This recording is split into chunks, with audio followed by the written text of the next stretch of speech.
A big American flag on the back of my Dodge Ram. Well, Gladys, the big magnetic yellow ribbon with the imprint, "Support Our Troops," seems to be the popular choice.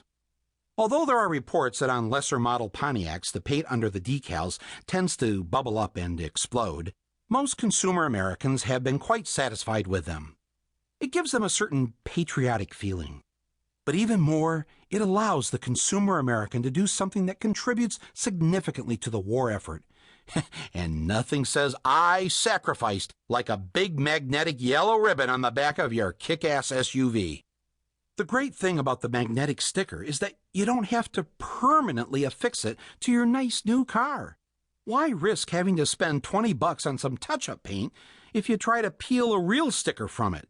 I mean, we love America and all, but $20 is $20.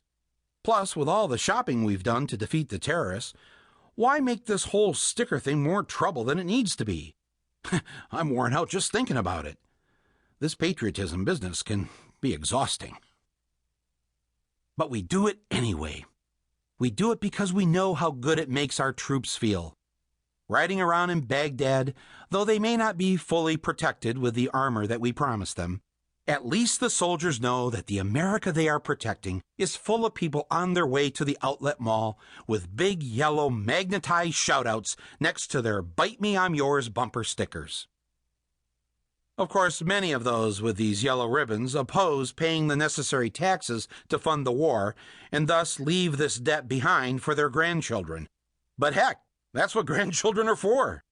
And what quadriplegic vet doesn't get all misty-eyed when he looks out the window of his rat-infested room at the Walter Reed Annex and sees a patriotic decal on the back of a Mercedes as it whizzes by on its way to Chevy Chase? It almost makes him want to re-up for Uncle Sam. And while 400,000 vets wait in line for their disability claims from this war, they can at least take some comfort from the sea of ribbons flowing down the street. Sure, these vets are finding it hard to get a job, and thousands have come back to find their boss handing them a pink slip. But I know that many of them have a real sense of satisfaction, knowing that the country they went to fight for has sent their jobs, including the job of making magnetic yellow ribbon decals, to China. One vet has this suggestion for a 2009 version of the magnetic yellow ribbon. Have it read "Support Our Troops" on one part of the ribbon and "Bring Them Home" on the other.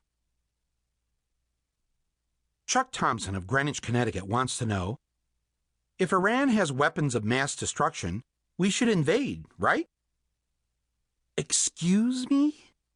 Did you say the words "weapons of mass destruction"? Take it back. I said take it back. I swear to God, if I hear those words once more in my lifetime, I'm going to punch somebody. And I'm a pacifist. No greater lie was ever spoken to the American people than the lie that Iraq had weapons of mass destruction. That whopper bamboozled the country into war, a war that has brought death and injury to countless Iraqis and Americans. The vast majority of Americans initially supported the war and gave Bush an approval rating of 70%. That's how good of a lie it was. So here's my new policy. If any president or general or cable news pundit, are you listening, Wolf, says that country X has weapons of mass destruction, or is building them, or is thinking of getting them, or was seen shopping at the weapons of mass destruction mall, I'm going to say plain and simple, you, sir, are lying. My automatic assumption will be that not only am I being lied to, I'm being played big time so that Uncle Sam's hand can dig into my pocket and grab my money to pay off the latest batch of military contractors. I will not care how many speeches you make, how many cartoon drawings you show to the members of the United Nations. I don't care how much evidence you claim to have or how many network reporters you've snookered. I will never, ever believe you. On the outside chance that there may be a legitimate threat to the United States, I will not be convinced of such a threat until I actually see it with my own two eyes. You can claim Iran has a nuclear weapons program all you